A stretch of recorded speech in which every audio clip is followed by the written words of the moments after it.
Listen, Wolf. You must never forget the Shinobi Code. As your father, my word is absolute. Your master's is a close second. As of today, he is your master. Defend him with your life. If he is taken, bring him back at any cost. You understand me, don't you, Wolf?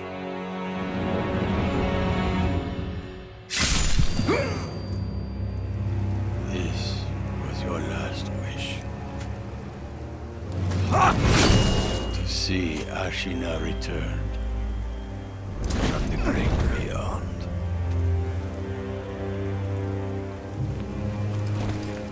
Which means Sekiro. I must destroy you. Loyal wolf, take my blood and live again.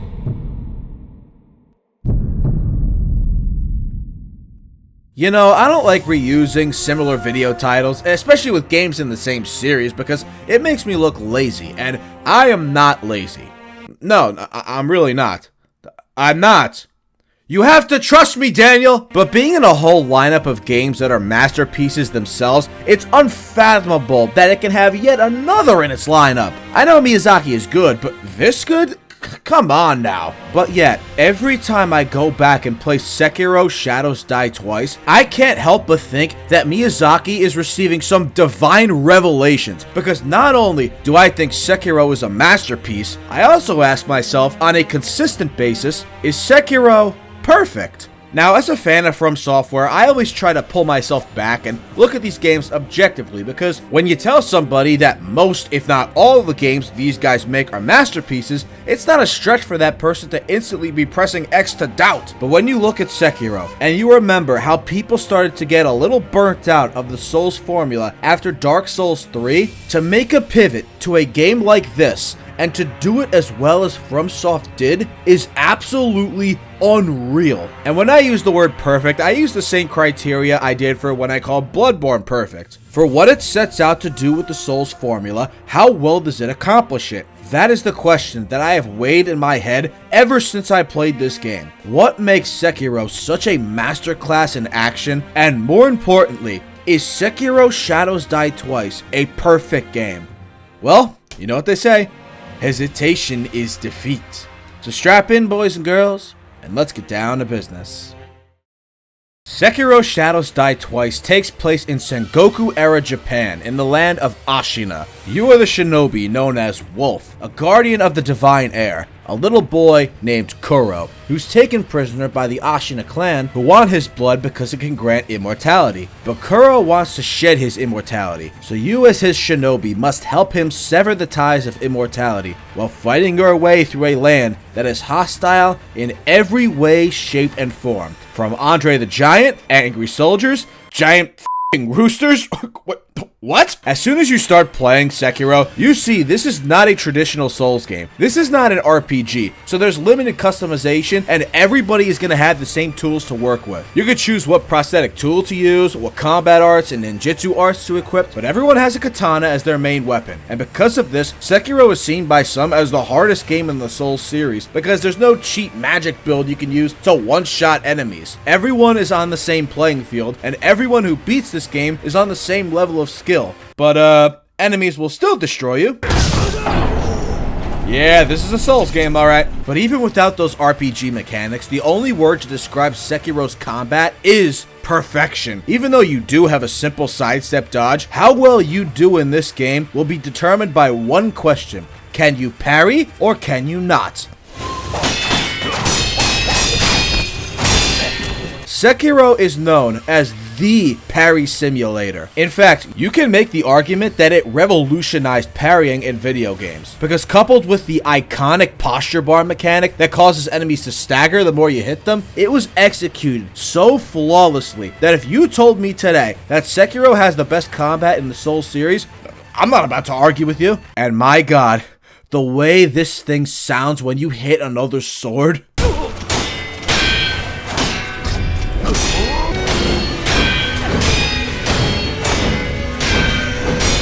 Not sure how I feel about the sound it makes when you hit someone. Sounds like you're hitting them with a tree branch.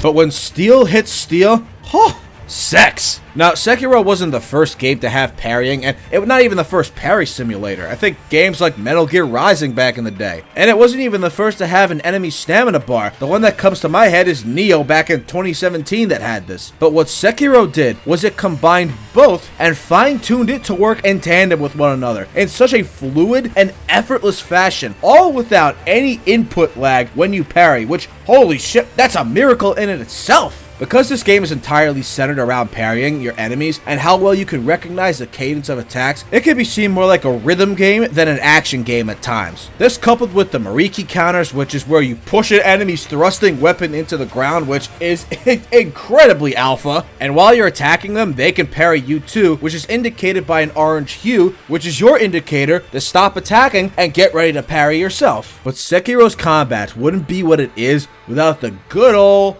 posture bar, one of 2 health bars per se. Every hit and every parry contributes to the enemy's posture bar, and when it fills up, you can perform a death blow, which, by the way, the death blows. Jesus, look at that f***ing geyser of blood. But the posture bar works in tandem with the health bar because you don't have to whittle down the enemy's health to kill them like you have to do normally in every other game. You just need to get the posture bar filled up so that you can perform a death blow. But the lower an enemy's health is, the slower the posture bar can recover, meaning you can have more build-up in posture damage. But even if you don't deal much health damage, you can just sit back and parry away until you have them staggered. There's certain bosses that are entirely centered around teaching you this concept. You don't have to hit me, you just have to deflect me. Because of that, Sekiro is the most perfect dueling simulator I have ever seen. And you can see its influence on so many other action games released since. Wolong, Lies of P, Stellar Blade, Rise of the Ronin, Inotria, even games that came out in the same year or the next year like Jedi Fallen Order and Final Fantasy VII Remake, who had parrying and posture bars in it and who couldn't have taken inspiration, you still look at them and go,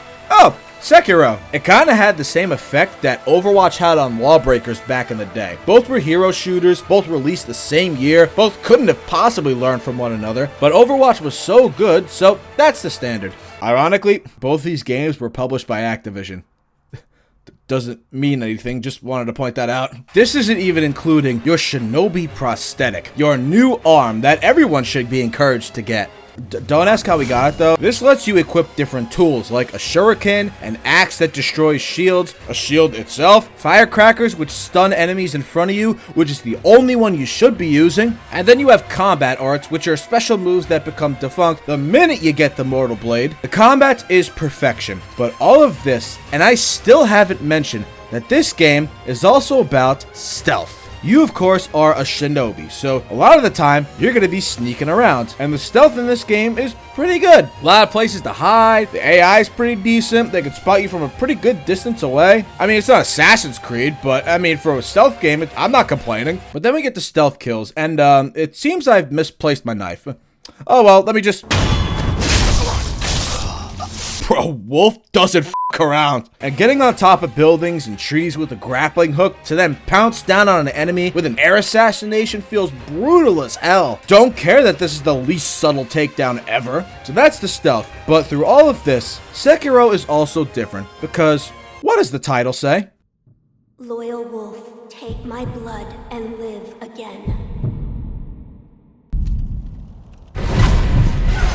That's right, you have a bit of the divine heir's blood within you. So in Sekiro, when you die, you can resurrect yourself and gain a second chance. Which for the game that is considered the hardest in the series, it fits like a glove. What I also love about this is that as you gain more resurrection attempts, when you die a second time, the question becomes, do you want to actually use this one? Because your second retry takes a few death blows to recharge. Do you want to take that risk and potentially make a run? Or do you want to die and try again from the beginning and get a better start? But the death retrieval system here is a little different. Since there isn't a traditional leveling system here, you're not going to be spending your currency to level up, but you are going to be using your gold to buy items, and when you die, you lose half the amount of coins that you have and a certain amount of XP gain, which is what you use to gain skill points. Yes, there is a skill tree in this game. This unless you happen to get Unseen Aid, which nullifies any losses you have, but the chances get smaller the more you die. And lastly, even though this isn't an RPG, you still level up, like the skill points I just mentioned, but you also can increase your vitality and posture through killing 4 mini-bosses, and you can increase your attack power by killing your main bosses. So there is still a progression system of some kind here, albeit less fleshed out. There's absolutely nothing to complain about with Sekiro's gameplay. It really is flawless. The movement is fluid, the attacks are impactful, and the more I talk about it, the more I want to go play it again, which is what I'm gonna do right now, so please excuse me. Okay, we're back, and now we get to level design. And, what would you say if I told you I had the same feeling on Sekiro's level design as I do with Dark Souls 3? Where I don't think it's very interesting aside from one area, maybe two, but I still think the layout and enemy placement is great. I've said this before, where soulslikes that we've gotten set in Asian settings just all look the same, with the same architecture, the same caves and mountains, the, at this point, trademark burning building. It feels like they don't do enough to distinguish themselves, and we rarely get any areas that feel unique in most of these games. But in this case, it's supposed to be historical fiction set in feudal Japan, so am I really gonna knock Sekiro for a personal preference? No, that wouldn't be right. Now, in terms of traveling through the world, you have your handy grappling hook. Yes, you can throw out your grappling hook to various points and pull yourself through the air like some Asian Tarzan, which feels great and looks cooler. Hey, how'd you guys get here today? You rode a horse? Ugh, man. So uncivilized. But because of the simplicity, I don't really have much to say on the level design itself, so let's start with the important areas right now. First, you got 2 hub areas. I say that because they don't really feel like hubs. The Woodcarver's Shack and Kuro's Room. These are just places where you can upgrade your shinobi prosthetic and increase your heals with Emma. They're not bad, but these are the most bare bones hub areas that FromSoft has ever made, and because of that, there's not really much to say on it. But if you were just thinking, this is just gonna be another samurai game, Souls-like, who knows? This next part should change your mind real quick. What is it? That stench. I've smelled it before. At the start of the game, when transitioning between areas, you have one of the most tense sequences in any game I've ever played.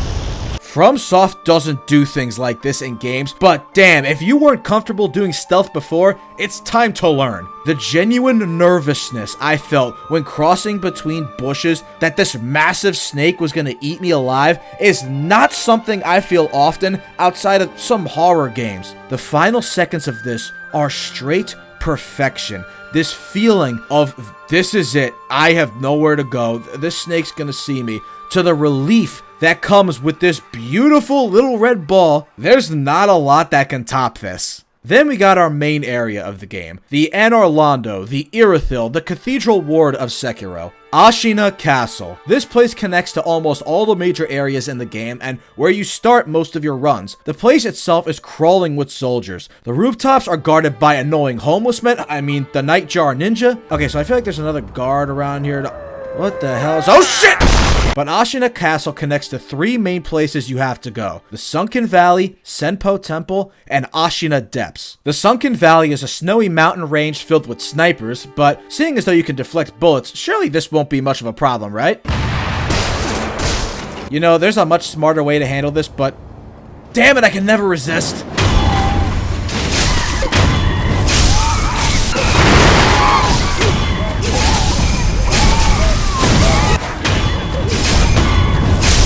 Senpo Temple is one of the nicer looking areas in the game. We got some fall foliage, angry monks, these rats as they're called by Ishin, these Darth Maul duelists that to this day I've never been able to kill in a fight. Somebody please help me. Well, I guess if you can't beat him in a fair fight. Then you drop on into Ashina Depths, and for a while there's a lot of caves and that one boss you're not supposed to fight right now. But then you enter these foggy woods with soldier specters, wolf specters. Of course, the only physical enemies are giant roosters.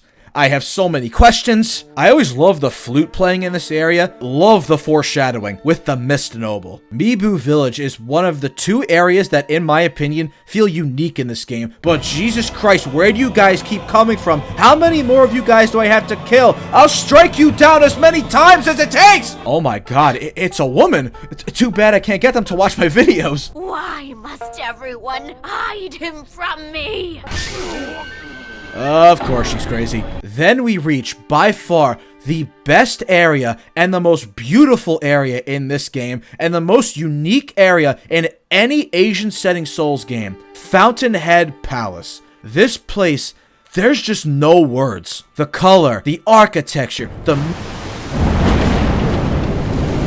Alrighty then. the music, the Okami warriors over here that I really don't want to kill because they're just doing a soccer juggling show for their boys. Aesthetically, this is a 10 out of 10 level, without question. But gameplay-wise, every single skill you have learned throughout your game is put to the test here, because you need stealth for the Mist Nobles, or else they'll turn you into Joe Biden. You need the parrying for the warriors, obviously. And towards the end, you'll need to learn the lightning reversal, because these guys are gonna spam it until you're dead. I love everything about this area, and I wish there was more areas like this with this creative and aesthetic throughout the whole game, but one is better than none, so what are you gonna do? Overall, Sekiro's level design is simple from an aesthetic standpoint, but yet again, From Software knew how to cater the level design to all of its new systems, and there's nothing more you can ask for when it comes to that. But what you can ask for is a healthy dose of why we all came here. One final time, behold, the boss, baby. So you know how in most of my Souls videos, I mentioned how if you actually break down each game's boss and give them a tier ranking, I've been saying it's 50-50 for a lot of them. There's some S tier and A tier bosses and a lot of B tier, but most of the time it's balanced out by a ton of bosses that don't work well or don't work at all. But you don't have to worry about that with Sekiro, because most of the major bosses are an A tier or above, and all but 2 I would consider in that good range I also mentioned. The only 2 I genuinely consider not good are the folding screen monkeys, which I don't hate like some people do. I think it's kind of interesting, but let's be real, it's not really a boss fight. And you know what? Actually, let's save this one because I don't want to get too ahead of myself. But aside from the main bosses, Sekiro was also the first FromSoft game to introduce mini bosses. Other major enemies that aren't as hard or as strong as the major fights. These would be expanded on in Elden Ring, and their design philosophy is the same. They aren't meant to be that challenging, but they give you an opportunity to reinforce your skills in a certain area, and they give you experience needed to get stronger, so when you face the big boys, you aren't behind the 8 ball. And there are some that I genuinely like the big drunk swordsman boys, love these guys, the 7 Spears of Ashina guys I like, and I really like Orin, even though she doesn't want to listen to me. Just like most women I talk to. But some mini-bosses aren't really that great. Whoever made Headless, bad idea. These Terror Shamans can absolutely go to hell. The Blazing Bull, someone forgot that they were making a parry simulator and not another Dark Souls game. Not all mini-bosses are well designed, and a lot were experimental in a way, which I'd rather you do that here than with the main boss. Oh, wait, they did do that one. God damn it. But now that that's explained, let's discuss the main bosses, because as far as bosses go in a parry simulator, I think it's pretty hard to top this lineup. Honestly, I had a pretty hard time figuring out which bosses to pick out and discuss, because it's so good that if I talked about all these in detail, about all the good ones, we'd be here for a while. But let's start from the beginning. Me 7 glasses of wine deep at my cousin's communion. My name is Kyobu Masataka Oniwa! As I breathe, you will not pass the castle gate! Holy shit, dude. Before there was Egon, there was Gyobu Masataka Oniwa, the first horseback boss From Software had ever made, and the inspiration to the Tree Sentinels in Elden Ring. I don't think I need to be more descriptive than he's a very confident samurai riding a horse with a gigantic spear that he swings like it's nothing. That should be enough to scare the shit out of you. He's constantly moving out of range, but you can grapple to him at certain points so it doesn't become an annoying chase. His attacks are quick and powerful, and Gyobu's just an awesome fight. Not too hard, but just a taste of what's to come, and I love it. Next, we got the main bad guy in the game, Genichiro, and after getting a really nice welcome from him in the opening, we come back to take our revenge, and you could not ask for a better fight. You see, Genichiro is so well designed and so crisp with his animations that I sometimes find him as one of the easier bosses in the game, because his attacks aren't that hard to counter and figure out, but that's what makes him great. If you have an easy time with Genichiro, that just shows how far you've come as a player, because you damn sure weren't doing that in the first fight. But he's still challenging enough where if your parry game is not on point, he can make quick work of you. Plus, his flurries look so damn cool and are so satisfying to parry. But then his third phase, he almost strips down completely. Damn, Genichiro, you really need to hit the gym. And now he starts summoning lightning to his sword to attack you with, even though we're currently under a roof, and last time I checked, lightning doesn't strike sideways, but it's also lightning that you can catch and throw right back at him, which makes it actually the easiest phase because that's the only new move he introduces, right along with some more Mariki counters, which is a guaranteed win for you. But by the end, beating Genichiro will make you a better player, and if you do beat him, you are in great shape for the rest of the game. But what Genichiro is mechanically, the Guardian Ape is the exact opposite. I know you weren't expecting to fight Harambe Kratos today, but just like both, he wants his revenge, which absolutely sucks for me. Yeah, the Guardian Ape is just madness, and not in a way where you can easily parry. I mean, you can parry the Guardian Ape, but it deals a lot of posture damage, and you don't think to parry it first because he's not a guy with a sword, he's just a giant monster, which you haven't really been parrying so far in the game. Or am I just really bad at this? Did he just throw poop at me? Also, he can, fart on you. Tyrus, did you just fart? Have you ever seen a fart so scary in your life? Oh, of course I do. I hang out with your mom. But all that aggression can't stop me, so let's end this thing.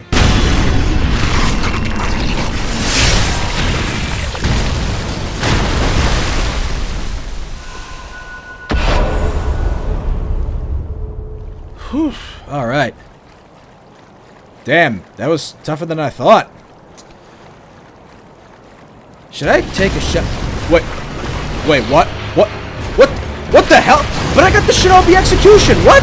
This is one of the greatest fake outs I have ever seen in gaming, much less Souls games. This is such great reaction bait. It honestly puts the Guardian Ape in A tier by itself. How does this even work?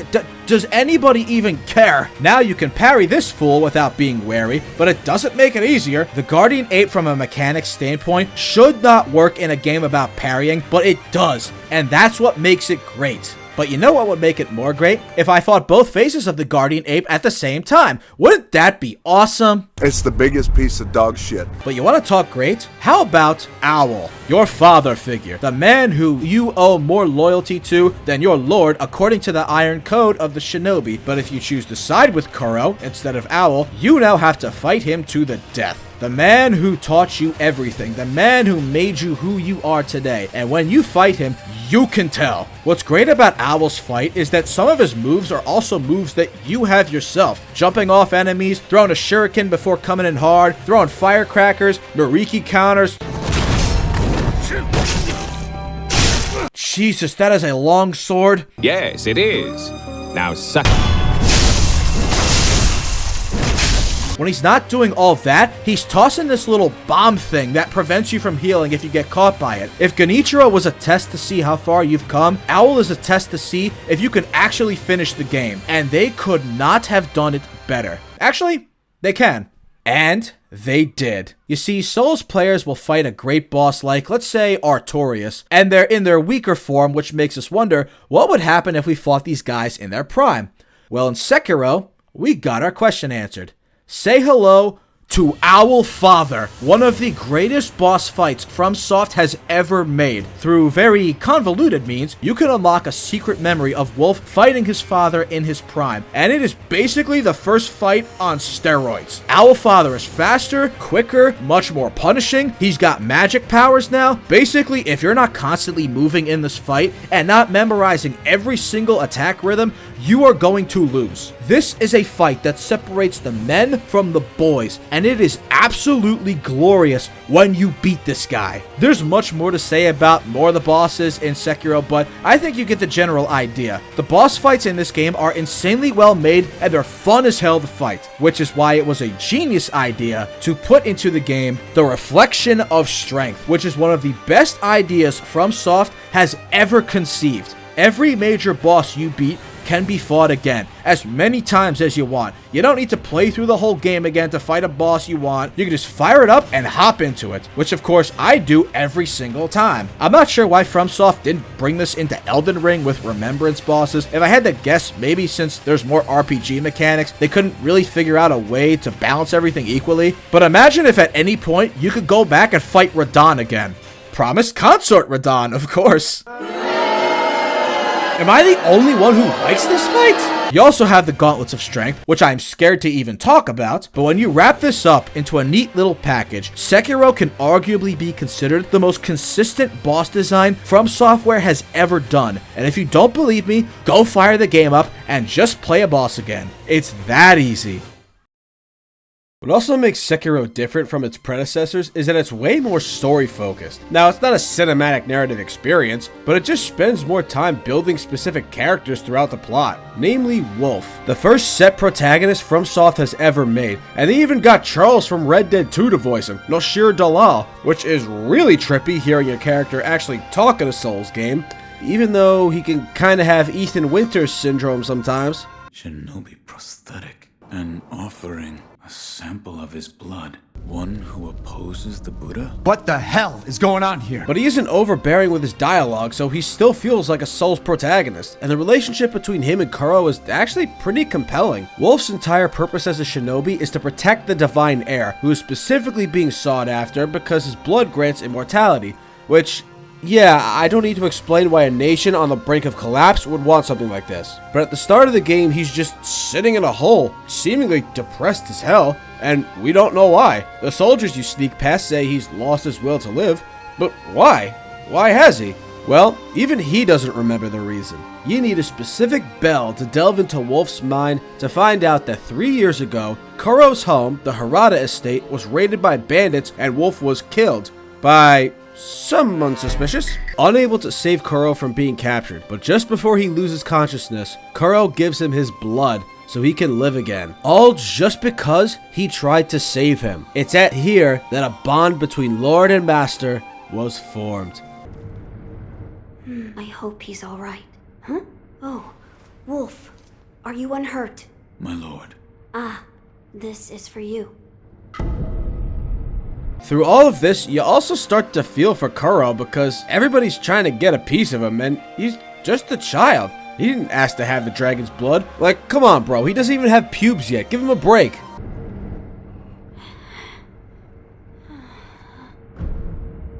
My lord. What? So when it comes time to sever the ties of immortality, which involves stabbing him with the mortal blade, you don't want to kill him. There has to be another way. And luckily, there is. Please tell me, Extra Life. The story also does a good job of setting up Genichiro as the main villain. He's pretty much your biggest roadblock for the entire game. The guy who keeps showing up and trying to take you down. The man who is pretty much responsible for your success in a way, because if he didn't cut off your arm, you're not making it around this world. Oh, okay, maybe you would have found another grappling hook, but you get my point. And he also acts as the gauge for Wolf's development in the story and how confident he gets, showed by how fast he takes out his sword with each of his encounters, which, love that detail by the way. But the whole reason why he's pursuing Kuro is because he wants the dragon's blood to help save Ashina, which is under attack on all sides by the Interior Ministry of Japan, and Ishin, his legendary warrior grandfather and leader of Ashina, is old and on the verge of death because of illness, so he's out of the picture. So is there any surprise that he completely sold himself to the rejuvenating waters and corrupted his own body? He's just a guy who's misguided, but had the best intentions for his country. But by the end, his fears become reality as the Interior Ministry attacks Ashina, which is actually set up pretty good, because once you've gotten all you need to sever immortality, you go back to the Sculptor's Idol, and all the Ashina locations are blacked out for some reason, and you can't get back. Once you get there, you see why. But you make your way back and find your father, who's supposed to be dead. You saw him die. Turns out he's with the ministry and wants you to honor the Iron Code and obey your father while forsaking Kuro. If you side with him, you end up brutally slaughtering Emma and killing Ishin, even though this fight is pretty hard. I feel like if Genichiro knew you could do this, he wouldn't be as insane. Oh, I don't need to corrupt my body. My grandfather can still conjure fire. I think we're in a good spot. But you kill both, and the essence of battle corrupts you, and you become the most evil force in the land. Shura, if you side with Owl, you end up a bloodthirsty beast that kills thousands and thousands of people. But this motherfucker killed me at the Harada estate, so I'll be damned if I side with him again. I also just realized while recording that in some way you are actually responsible for this invasion, because who was guarding the gate to Ashina?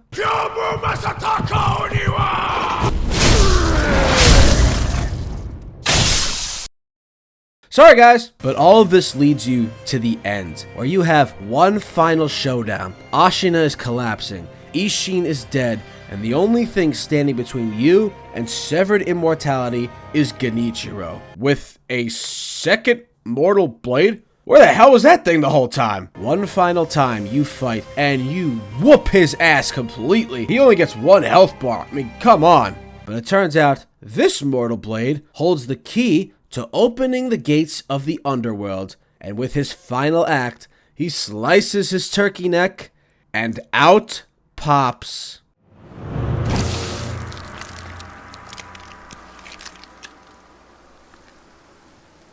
Pitiful grandchild. This was your last wish.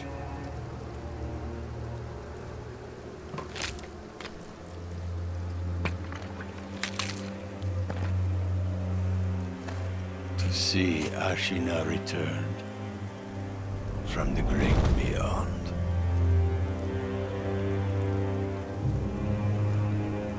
Which means Sekiro. I must destroy you. Count! You really thought I would make a video on Sekiro and not bring up what some argue is the greatest boss fight FromSoft has ever created? You think I wouldn't talk about Isshin the Sword Saint? Don't make me laugh! What an epic sham! Yeah, so apparently not only does the Black Mortal Blade open a gate in the underworld, it brings those you summon back in their strongest version, which means right now you are fighting the legend himself when he was at his strongest, and it f***ing shows. I don't know what it is with FromSoft and bosses surrounded by flowers and reeds, but they slap almost as hard as this man does. Almost every attack Isshin doles out either kills you or takes more than half your health, but the first phase is pretty simple. Not much really to write home about, but a simple test of what you learned in the game so far. But the second phase, he just pulls out a gigantic spear from the ground, which I'm pretty sure is the spear used by the guy he killed in the opening cutscene, and then all around, it starts storming, and the wind blows. Yuka Kitamura does what Yuka Kitamura does, and this guy rattles off combos with some of the best animations I've ever seen.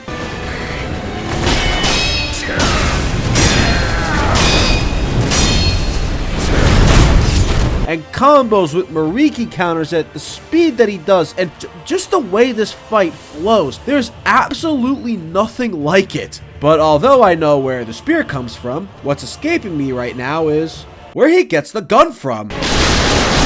Everybody got a plan until the legendary Samurai Emperor pulls out a Glock. Third phase, he pulls out the lightning summons, which again makes it easier, but look, we're in a 4-phase boss fight. If you die, you have to fight Genichiro again too. So am I gonna complain that the final phase is probably the easiest? Hell no, I still love this fight. If you are making a Mount Rushmore of From Software bosses, on that mountain will be Slave Knight Gale, Ornstein and Smo, maybe Lady Maria in my opinion, and Isshin the Sword Saint. My morning routine involves waking up, having breakfast, brushing my teeth, and fighting Isshin the Sword Saint before I get to work. And if that doesn't wake you up, I don't know what does. Isshin the Sword Saint is one of the best bosses in video game history, and I have only one thing to say. Well done, Sekiro. Farewell. I have reviewed every single game in the Souls series, and each time I think to myself, how lucky we are as gamers to be living in this time period. A time where From Software is able to produce masterpiece after masterpiece and evolve and adapt on the spot to seemingly no problem at all. I think Sekiro is the poster boy for this. A game that, while still a Souls game, completely switched up the mechanics to make things fresh again, while still being a masterclass in action combat game design. If anybody is making an action game and they ask me what game they should look to for inspiration, my answer is always going to be Sekiro. Because while I still think Dark Souls 3 is the best combat in the series, the complexity of Sekiro and the fluidity of everything about it is what developers everywhere should be striving for. Now, is it a perfect game? No, not even to the same degree as Bloodborne, but it's damn close to it. Surprisingly though, this was the first From Software game since Demon's Souls to not get DLC, which is a shock that a game published by Activision wouldn't release expansions. But it doesn't matter, because Sekiro didn't need to flex any more than it did, and it didn't need any more to cement its place in gaming history. It's not even a question, but formalities must be carried out. Tell him what he's won.